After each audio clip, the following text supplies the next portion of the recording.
किसी ने बड़े कमाल की बात कही है कि ना चेहरा पहुंचने की जरूरत है ना आईना पहुंचने की जरूरत है। अगर देखना है सुंदर चेहरा तो दूसरे के आंसू पहुंचने की जरूरत है। हाय गाइस, मैं हूं आरजे कार्तिक। एक छोटी सी कहानी, लॉकडाउन की सच्ची कहानी।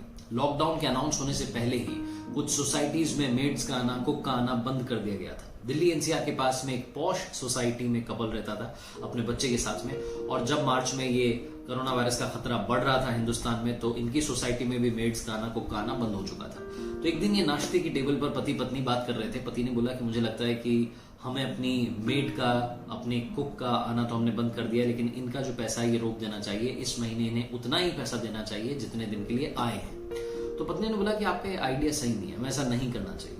तो पति फिर गिनाने लगा कि उस दिन तो उसने नाश्ता भी नहीं बनाया था, उस दिन तो बीमार हो गई थी, उस दिन उसने नखरे दिखा दिए थे, ये हो गया था, वो हो गया था।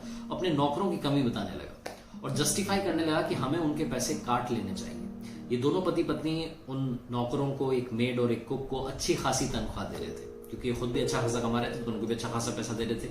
लेकिन पतिदेव के यहाँ पर ख्याल बदल गए। पत्नी से झगड़ा होने लगा, 2-3 दिन बात भी नहीं हुई। उसके बाद में हमारे देश में प्रधानमंत्री जी ने लॉकडाउन अनाउंस कर दिया।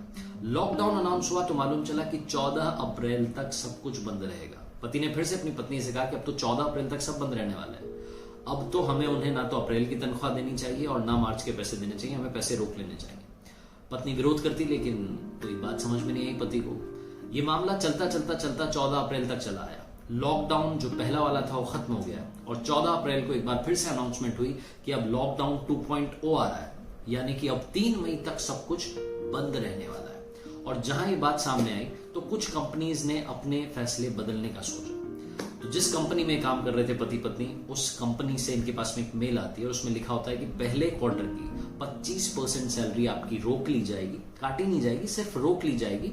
जब कंपनी फिर से प्रॉफिट में आ जाएगी, क्योंकि इस महीने कुछ हुआ नहीं है बिजनेस, तो फिर से आपको 25% पैसा लौटा दिया जाएगा। जैसे ये मेल इन पतिदेव ने देखा तो इनके दिमाग में सबसे पहला चेहरा आया उस मेड का और उस कुक का, जो इनके घर पर आ रहे थे, काम कर रहे थे, जिनके पैसे रोक करके बैठे हुए थे।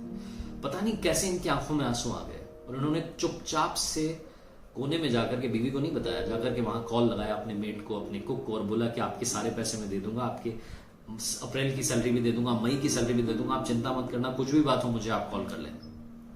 ये आए और पत्नी धीरे से वो सारी बातें सुनी रही थी, तो उन्होंने बोला कि मैंने आपको पहले ही कहा था कि हमें उनके पैसे नहीं रोकने चाहिए। जब इनके साथ में बीती, जब इनके 25% सैलरी रोकने की बात आई, जबकि लाखों में कमा रहे थे, तब इन्हें उस गरीब का दर्द समझ में आया जो हजारों में कमा रहा था। आज इस छोटी सी कहानी के माध्यम से आपसे सिर्फ एक बात कहना चाह रहा हूं, अगर ऊपर वाले ने आपको सक्षम बनाया है, आपको इस लायक बनाया कि आप किसी की मदद कर सकें, तो प्लीज मदद कीजिए। और अगर मदद नहीं कर पा रहे हैं तो जो आपके घर में ऑलरेडी काम कर रहे थे उनकी तनख्वाह मत रोकिएगा। एक बार फिर से कहना चाहता हूं कि जाके पैर ना फटी बिवाई, वो क्या जाने पीर पर आई।